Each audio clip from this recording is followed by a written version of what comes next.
నేనింకా అధిరోహిస్తూనే ఉన్నాను. శిఖరాగ్రం ఎక్కడుంది ప్రభు?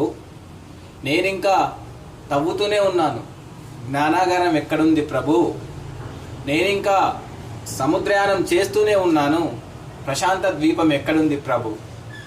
ఓ సర్వశక్తుల స్వప్న సాకార్య సేద్యంలో పరవశింప నా దేశాన్ని దీవించు అంటూ తన దేశభక్తిని చాటుకున్నటువంటి మహనీయుడు అబ్దుల్ కలాం. సాంకేతిక ప్రగతిని పునికి పుచ్చుకొని అత్యధిక ఉపాధి మార్గాన్ని సొంతం చేసుకొని సుస్థిర సంపదతో భరతమాత తులతూగాలంటూ ప్రపంచానికి భారత జాతి యొక్క గొప్పదనాన్ని తెలియజేసినటువంటి మహామేధావి అబ్దుల్ కలాం.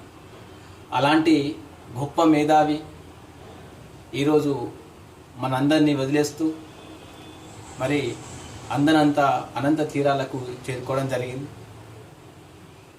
ఓ మహనీయుడా, మళ్ళీ పుడతావా అంటూ భరత జాతి గొంతెత్తి తమ ఆవేదనను వ్యక్తం చేస్తూ నీ రాక కోసం 1000 జన్మలైనా ఎదురు చూస్తామంటూ భరత జాతి అంతా కూడా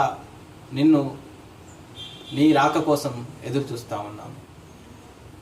ఓ మహనీయుడా, అందుకో మా నివాళి, ఇదే మా నివాళి.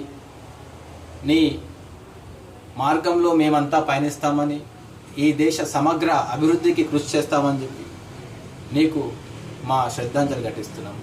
భారత్ మాతాకి జై.